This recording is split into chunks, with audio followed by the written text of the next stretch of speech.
Hi everyone. Our partners for Season 2 are the therapists who created the Medify app. Medify is an app that promotes mindfulness through emotional and bodily awareness. The folks at Medify are doing their part to increase access to mental health by making Medify a free download. It's easy to use and it provides really informative analytics. I use it and I love it.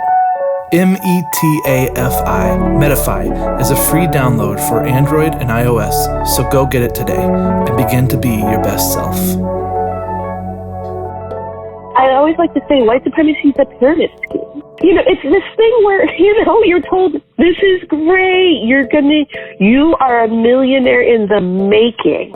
All you gotta do is ABC and you'll be there. And you pull other people in, you buy in, you put everything you have into it. And you're never getting back what you thought you would.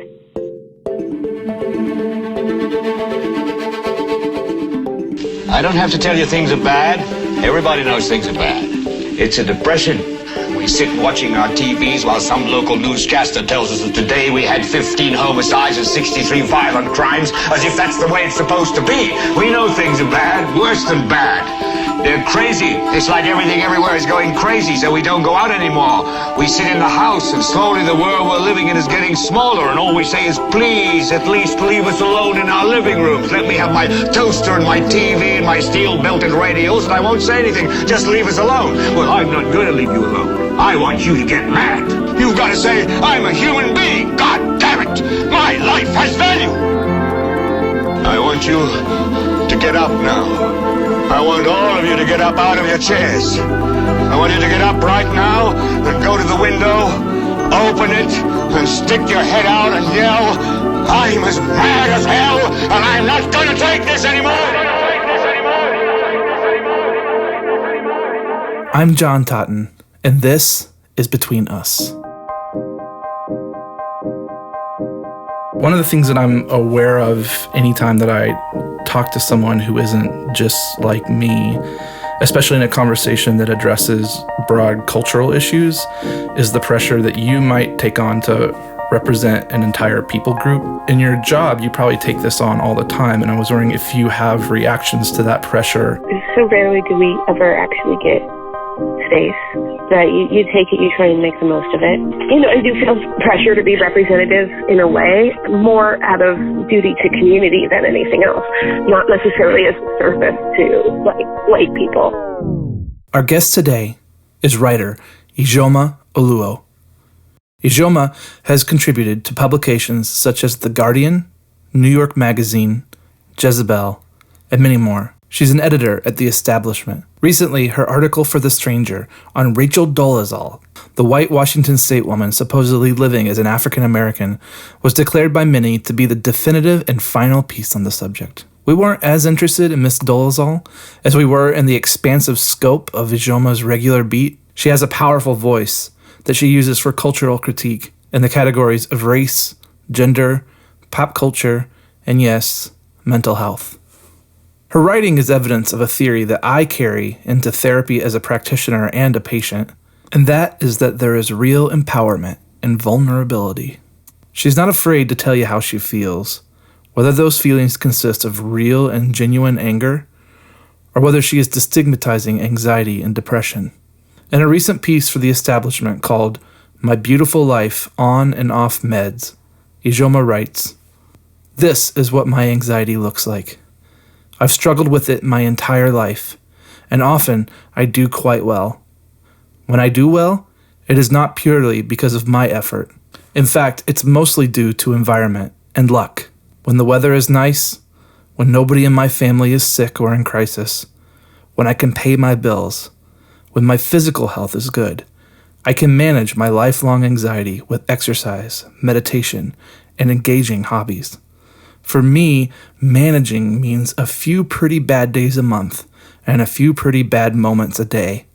But I'm out of bed and moving and able to get some joy from the world. But when Seattle returns to its famous cold and gray weather and money gets tight, and my kids struggle in school, my anxiety turns into a depression that renders me immobile, trapped in my bed for days at a time. When things are bad, I cease to be anything but my anxiety and depression.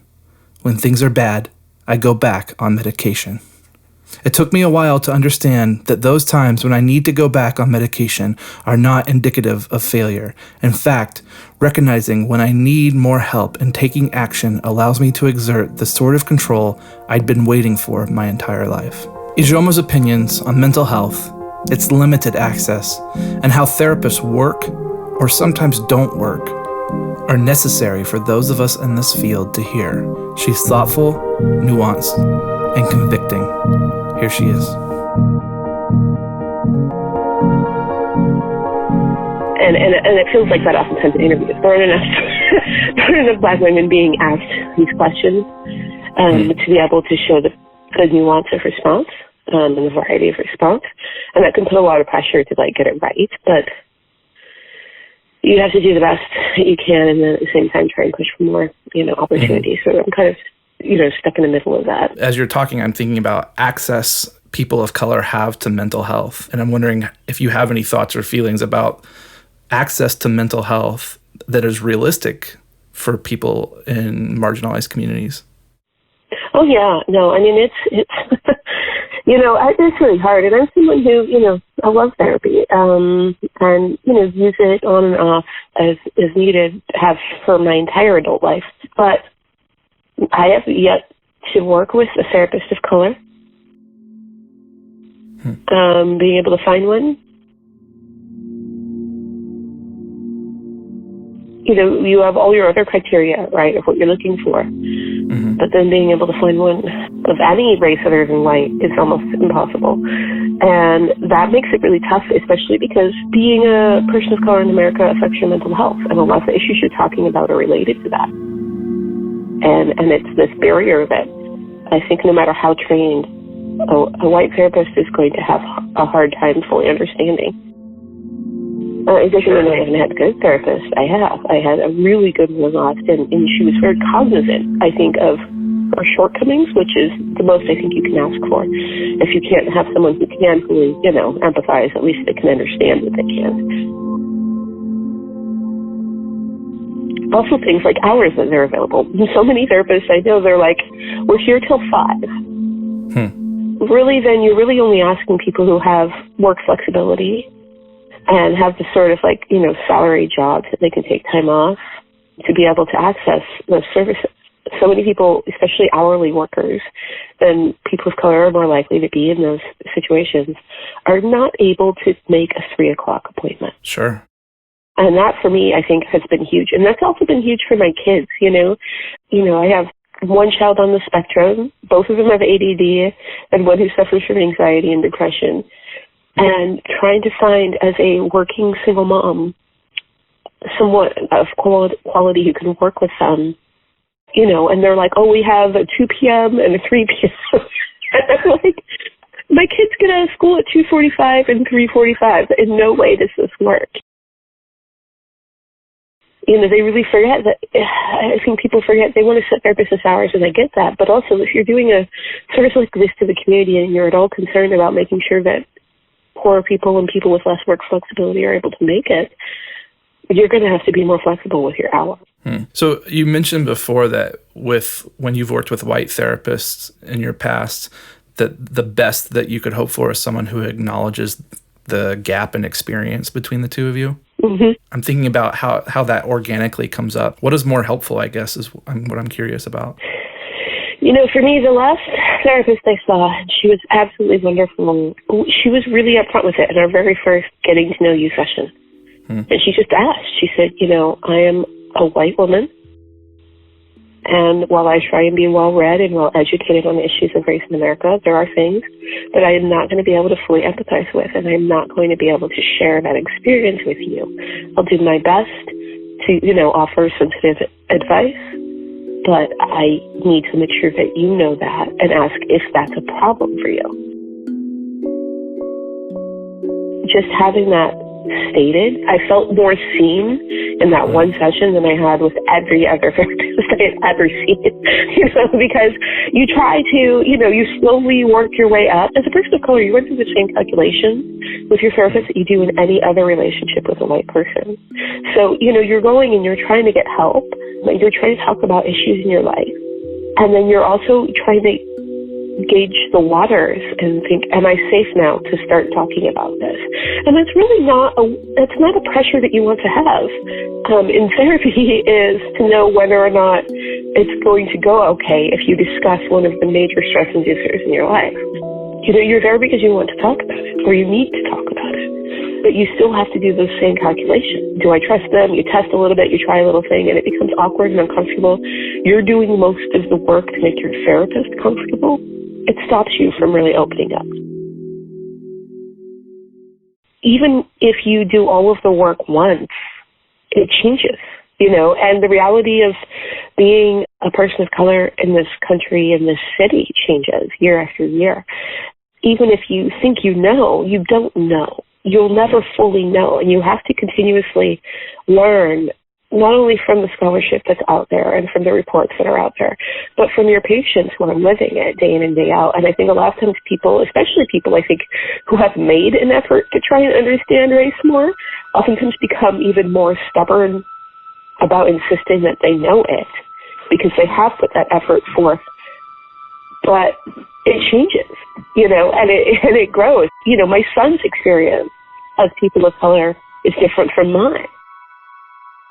Generationally and financially, we're in different spots than I was as a kid, and so for me to say this is what it's like to be Black in America, that's my reality, but for them it's going to be different. And I think a lot of people, even if they put those efforts out and they put so much of they're so proud of themselves for being, putting this good work forward, but they forget that, you don't get a degree in it, because it changes and it moves, and you become outdated almost as soon as you learn it. And I think a lot of times we run across this ego of, how dare you? I worked so hard to be good at this. I worked so hard to get this. It's never going to be enough, because it's something that constantly changes. That's like mental health too, right? That things change, that you roll with the punches, and that you're constantly reevaluating. One of the themes that I've found in some of the pieces that you've written, how the importance of understanding, that you're constantly developing new understandings of how depression and anxiety work for you. Yeah, I think so often we want these answers, and there's this dialogue, right, that you will, and even when we watch films, even about like mental illness, right? You don't know what's going on, and then you get this diagnosis and and then you get this treatment plan and you're okay. And answer solved, And I think the way in which we talk about the human brain is so inaccurate, because the truth is even our best scientists know very little about the brain. And our brains are constantly building new pathways and adjusting and learning and changing. And I think that the most empowering thing that I've found to be able to accept is that my brain is going to change, and to empower myself to change how I deal with that, I think has been probably the healthiest thing I've been able to do. To let go of feeling like it's a failure when something doesn't work anymore, or if what I need changes, because our brain is a growing machine. It's this amazing computer that is constantly recoding and reprogramming to act as if the solution that worked 6 months ago is going to work next. I think a lot of times we feel like that means that we're broken, but instead I think if we look at it, and instead it means that we are adapting almost as quickly, and that we are being just as nimble and creative, I think it becomes a lot more empowering to say, no, you know what, I've got a solution, and I'm not stuck to adding one solution. And as my brain changes and what I need changes, then what I give it will change, and the solution's going to change. In a recent piece for Angsy magazine called We Must Name Our Anger, Ijeoma writes on her experience of anger and how culture reacts to the authentic anger of a Black woman. She writes, I used to work very hard to avoid that descriptor. I used to busily reassure people that no, I am not angry. I used to force smiles and swallow pain and reassure everyone that I was fine, but I am not fine. I am angry. The same week I read this article, 2 Portland, Oregon men were murdered for coming to the defense of 2 young girls of color on a public transit train. The perpetrator had been harassing the girls with racist tirades. These 2 examples, one of vulnerable anger and the other of hateful rage, stood opposed to each other in my mind. Ijeoma's thoughtful reflections on her anger and its connection to her fear versus the uninformed and cowardly act of a bigot. In an era where rage is considered a political value for some, that feels different and disingenuous than expressing the pain and fear that comes with injustice. We talked about the difference. The importance of naming your anger and holding it up to the light and understanding it. I actually used to lead anger management groups for individuals on probation. These men sitting around me had been socialized to think that their anger was by default bad instead of possibly being useful. And there was so much shame around that. And certainly they had acted out their anger in sometimes shameful ways because they were confirming what they had already been taught through their actions. As I was reading your piece, I was like, this isn't just limited to men on probation. Yeah, no, what's funny is even in response to that piece, I had people reaching out to me and telling me how I should still just let it go. They say, I read this and I get it, but you should still just let it go. And it was such a, I'm like, well, then you didn't actually read it. Did you actually read it? Because anger isn't a thing you can wish away. It's not pleasant. People, don't love being angry. It's an awful feeling. It is a response to something that's happening, and oftentimes you can control often, how it manifests or try to. But to actually say, no, don't feel angry, that's almost impossible. And the truth is, you can't heal from things that are still happening. And oftentimes when we look at anger, and so often people who suffer from systemic abuses, the solution people often talk about is how to let go of the anger. But how can you let go of anger over something that's still occurring? That's the work you do when it's over, and you're like, okay, I'm no longer being threatened, I'm no longer being harmed. How do I now release this anger? But when it's still happening, it's still an anger-inducing thing. You can't let go of, someone kicks you in the shin, and then you're angry, and then you're like, okay, let it go. But if they're still kicking you in the shin, there's no amount of meditation that's going to stop you from being angry because they're still kicking you. You're still, and I think that people forget that, and they don't want to see the way in which systemic abuses are daily occurrences. Over and over and over and over and over. Instead of addressing what can we do to stop what is making you angry, and actually getting people and asking what is making you angry. Let's discover this. Let's discover what is feeding that. Instead, people just always assume that it is an entirely internal thing, and that it's someone's failure to be able to control their emotions, and that what will help them is to be able to let it go. But what will help them, in all honesty, is to stop what is causing the anger.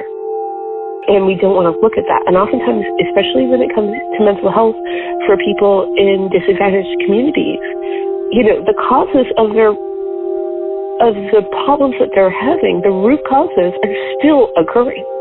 It's not just passive trauma. It's constant, never-ending trauma. It's every single day microaggressions and struggles, and to act like people don't have a right to be angry, it doesn't get rid of the anger, it just adds shame and guilt on top of it. Then people try and find other outlets for it, right? That you learn, oh, okay, well, I guess it's not appropriate for me to be angry about this. But you're still angry. And so then you find people funneling it into really inappropriate spaces. And I see that all the time. I see people, it's funny because as a Black woman, I have a lot of reasons to be angry, as I am. Sure. But also, I end up being the receptacle for a lot of people's anger. Because it's appropriate for a lot of people in white America to be angry at people of color. And so what I find is oftentimes people who are angry about their place in life, angry about their job insecurity, who are angry about feeling forgotten or neglected or feeling scared or feeling like they're becoming irrelevant, they don't have an appropriate space to put that anger, because they're also told that's not a thing to be angry about. And so instead they say, oh, well, somebody offers up. Well, this is because Black people are taking your jobs, or they're, taking the attention you want. We could be discussing what's wrong with you, but instead we're discussing, Black Lives Matter. And then the people refocus all this anger to me. And because they see you as other, you become like a convenient projection screen for everything that they don't like about their own life. Yeah. And I get emails, I get letters from people who are so angry at what I'm writing. And but in their letter, they will list everything wrong that's happened in their life. Like everything. They will list, when their mom got sick, every job they were fired from, they will list every injustice against them. Because they are told that they're not allowed to be angry, and they are not allowed to get that out. And so they're mad at me because they're told it's okay to be mad at me. It's okay to blame a Black woman. And then in the same time, they'll try and fit all of that release in there. And I will get these 6-paragraph letters. And I'm like, you need to talk to someone about these things, not me. Because I'm just a woman, I'm a writer. But you need to talk to someone about these things. In that moment, it's almost like they're asking you to be their therapist. Yeah. For someone to tell you should stop being angry seems so transparently self-important that it's not about your anger, it's more about their tolerance. Yeah, a lot of it's about comfort. And also I think it's threatening to people who are working really hard to suppress their anger, to see other people not. It feels very like, how dare you?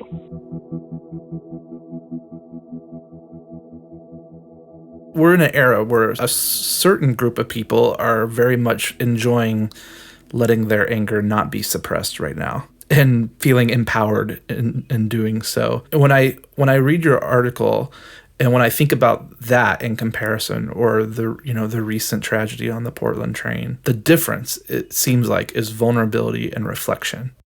Yeah, I think also too that's the really dangerous path that happens when someone comes up and offers you a manufactured way to release anger.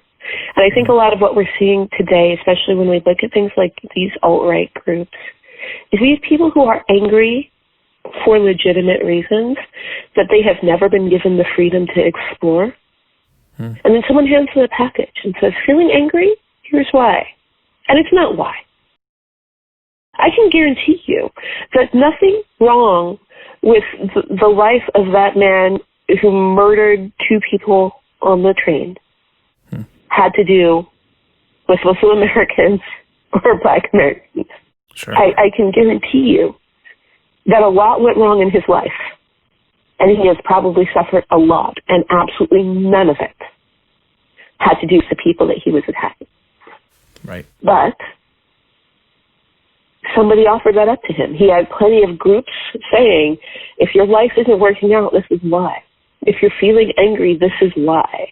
And they gave him a space because nobody before had said, if you're angry, you have the freedom to look at your life and figure out why you're angry and figure out what is really missing and what's wrong. Power protects itself. And a lot of the way it protects itself is by making us feel like we don't have the right to be angry at its abuses. Anybody, especially I think for white men, who have been abused by a system of power that at the same time they're told is theirs to inherit, that becomes a very confusing anger because you're told you're supposed to have it all. It's all supposed to be yours. And you don't have it all. And you can't figure out why. And the alternative that you're given is either it's because you are a complete failure, because you were supposed to have it and it was supposed to be easy and you don't. Or these other people who don't deserve it took it. When the real answer is you were never going to get it.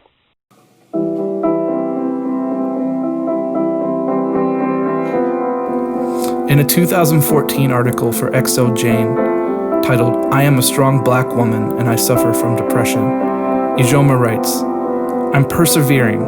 I handle my business. I take care of people, but I also suffer from depression. All of these things are true. I don't fail because I can't fail. Everything you see about me will be put together. It will be exactly the way that I want it to be. Everything you can't see is a mess." It's this kind of reflective process that makes us authentic. We have to know ourselves, for better or for worse. And I think that ability to blame that Ijeoma was discussing before is exactly the opposite of this process. That process is something that you do publicly. I mean, reading your writing, it's very reflective. It's very vulnerable. You talk about your hopes and fears. Is that process for you therapeutic? Is there empowerment in being vulnerable in a public format for you? Yeah, it is. I mean, I think kind of a general rule I have is, for me, if I'm really afraid of someone finding out something about me, that's when I know it's something I need to talk about. I mean, I think it's a lucky coincidence that I was just kind of born this kind of oversharing person. Right? I was always the person who was being told, "Oh my God, Ijeoma, you have to stop talking about it." Like, I would say anything. It never occurred to me even as a small kid, like, it didn't make sense to me. I would always be like, why wouldn't we talk about this? And of course, society changes that for most people. And I was a little more stubborn than most. But what I learned also is, I think partially because I've had a hard life, I've had a long life, but I've also had a life where I haven't had time to play a lot of the games that people ask us to play when it comes to what's bothering us. Like, I didn't have time to figure out what I should or shouldn't say. I've been a single mom since I was 20, and I've been, fighting chronic disease since I was my entire life. And I didn't have time to figure out, is this appropriate to say that I'm frustrated or is it not? I didn't have the time for that. I was too busy. There were some times where I would never talk about things. And what I figured out was that someone was going to be telling my story for me if I didn't say it myself. And it wasn't going to be right. And then I discovered from feedback from people, the moment I would say something that I was kind of afraid to say, that was always the time that I would hear from the most people who suddenly felt like they had permission to acknowledge those things about themselves as well. And so now I just kind of have this rule, anything, even if you follow me on Twitter, you'll see, I will just tweet sometimes the most embarrassing, awkward stuff. And that's literally because I realized, oh my God, I would never say that. And then I'm like, oh, that means I really should say it. Because there's someone else out there who thinks that they should never ever say, whatever it is. And so I'll just say it. Tell me if this is right, but it seems like people are hungry for that it's becoming less and less common. Maybe that's the proliferation of social media and the way we interact now. But people seem hungry for more vulnerable human connection. Yeah, definitely. And I do think social media has a huge amount to do with it, because before, how you consumed all of the messaging you got for everything was so heavily filtered. It's kind of like eating margarine all the time. If you only eat margarine, you're like, that's cool. And you eat butter, and suddenly you're like, what were those gross chemicals I was eating for so long? I think oftentimes, especially when it comes to writing and communication about life in general, we read these really staid, grammatically perfect, heroic stories of life, and it's all we hear, and we think that that's the way it's supposed to be. And then you hear authentic people stumbling through real life experiences, and you go, oh wait, no, oh my gosh, this is what it feels like to interact with genuine human experience. and it changes what you look for. It suddenly makes the rest of it taste like margarine, and you can't handle it. You want more authenticity. And I think the internet has definitely given people a better ability to see authenticity, because if you never see it reflected in your culture, you end up feeling like you're the one that's inauthentic. And then when you get to see it out in the wild and you get to run across this mirror of yourself in print or on screen, suddenly you go, oh my God, oh, that's what it is. That's what reality looks like. And you look for it. And I think it has definitely, I see people who are really seeking that out. And it's so wonderful to see, because it's also diversifying the type of human experience that we connect with, because it doesn't even have to be your experience. Once you start realizing what authenticity looks like, you also start seeing it in an experience that's different from yours, which I think is also one of the biggest benefits of it all, is to be able to say, you know what, this isn't me, but I can tell this is real. And I think that makes us better community members, and it makes us kinder to ourselves.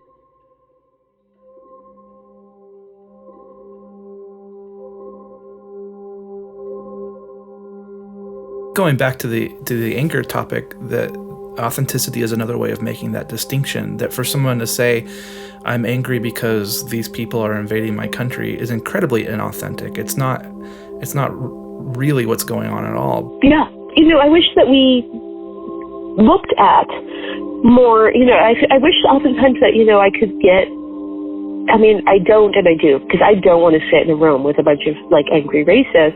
But at the same time, I wish I could also get okay, so day to day, what is making you mad? When you wake up, when you're going through your day, when you're at work, when you're at home with your kids, and get to the root of that, because whatever anger they have, there is a genuine and worthy cause in it somewhere. Right? We're not taking perfectly happy, healthy, well-advantaged people and suddenly making them angry for no reason. They're not falling into it from hobby. Whatever that story is, it deserves to be told, but it's not what's being told. And it's a real loss. It's a loss of opportunity, too, because there's a platform afforded to what is honestly probably our angriest population right now of 30-something white men. And they're not able to really investigate themselves enough to be able to authentically describe their experience. And that's such a waste, I'm scrambling for platform. We're all scrambling for platform to talk about the things that are impacting us. And there's this huge platform that's all being used for this obfuscation.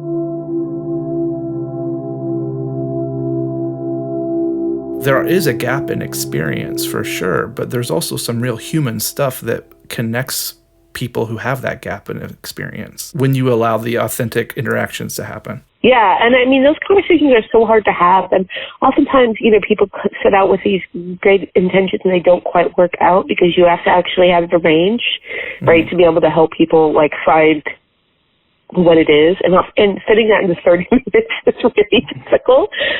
I think we have two separate issues, right? What oftentimes ends up happening is we say, oh, it's not race, it's actually this. But then what we do is we kind of set the racism piece aside as if racism isn't actually a problem, right? And we have two very big problems, right? We have problem one, which is there is something very, very wrong. There are real reasons why white men in America are angry.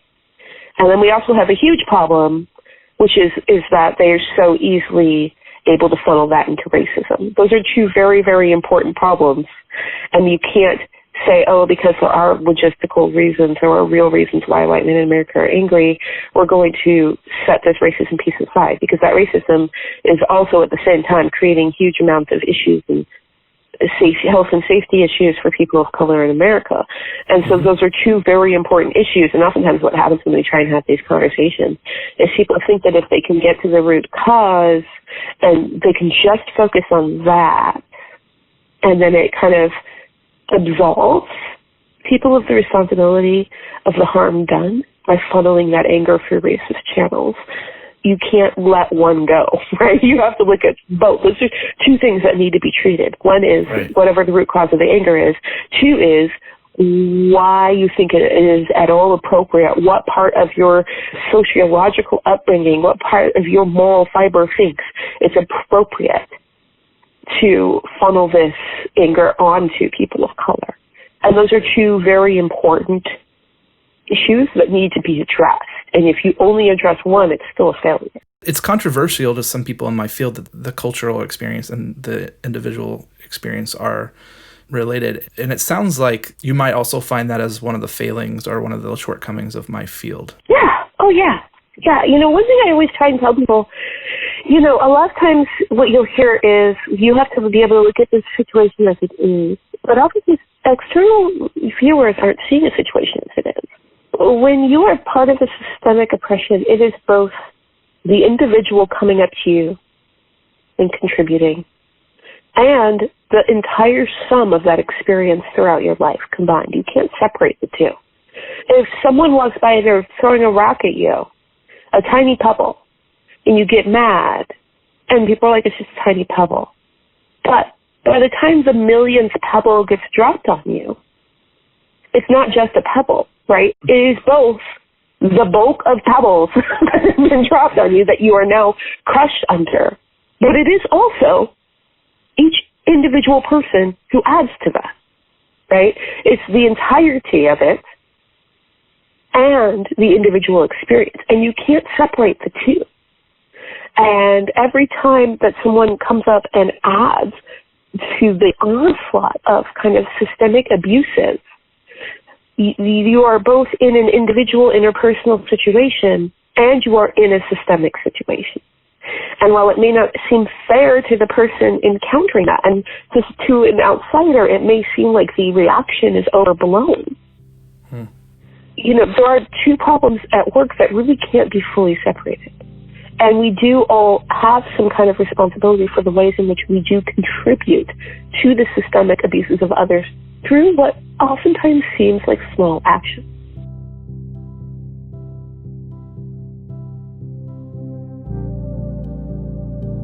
Right. Being a woman in the workplace and having the tiniest sexist comments over and over and over and over and over creates the environment that makes women feel unsafe. And each comment is a part of that, and therefore owns a piece of the abuse that becomes larger than the individual. And it becomes both of those things, where you have to address the individual who is contributing to this, but then also the system has to be addressed as well.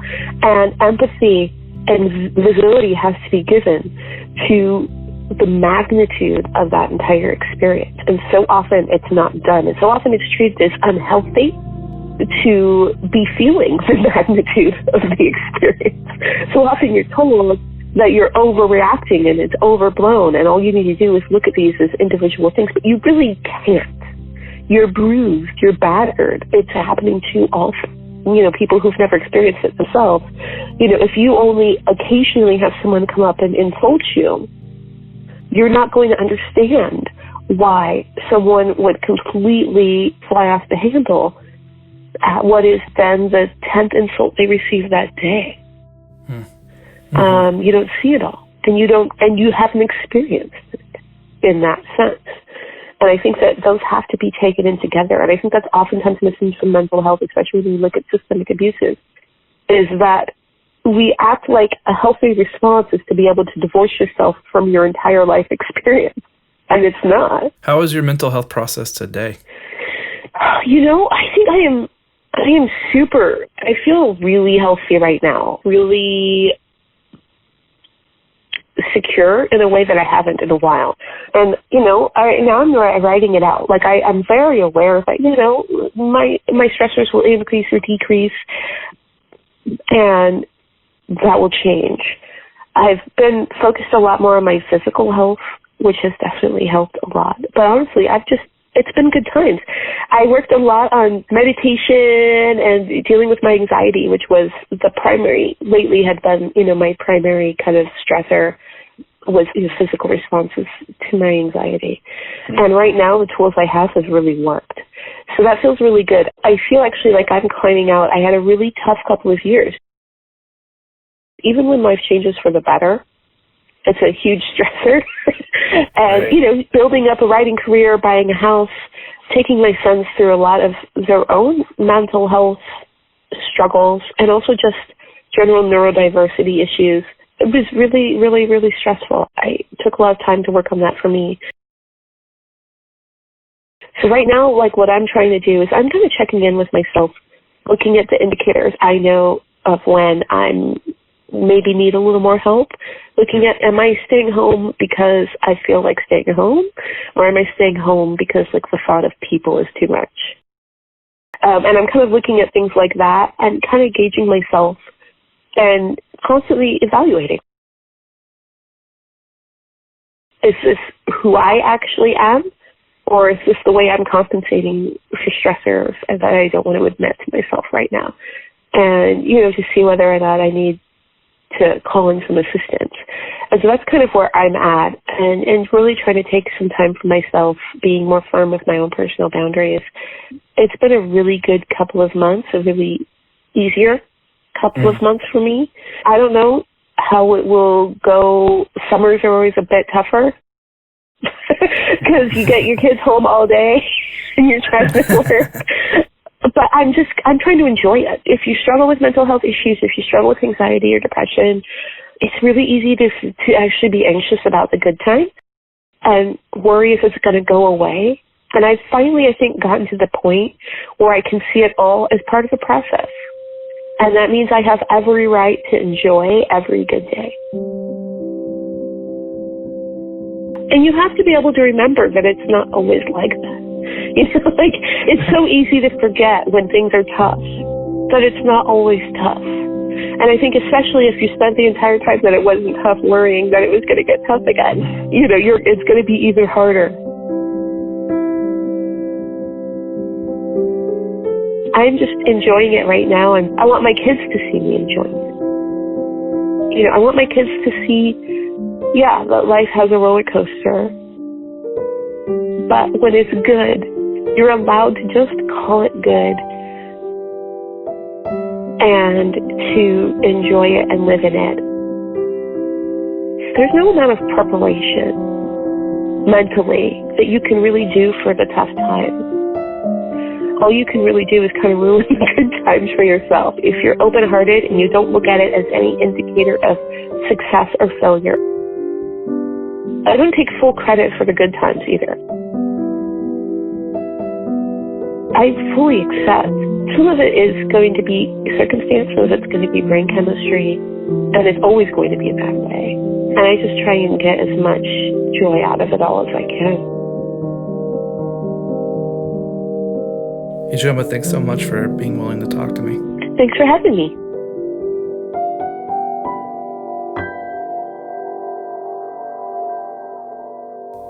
This has been Between Us.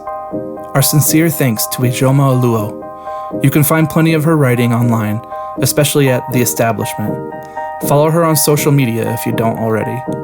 We'd also like to thank our partners for Season 2, Medify, a free download on iOS and Android. Go get it today. Between Us is produced by myself and Mason Neely, who also composed our music. Our original soundtrack is slated to go online at iTunes on September 15th. We'll try and remind you when it does. As usual, find us on Facebook, Twitter, and Instagram. You can contact us at betweenuspodcast@gmail.com. And as always, leave us a review on iTunes if you don't mind. And until next time, take care.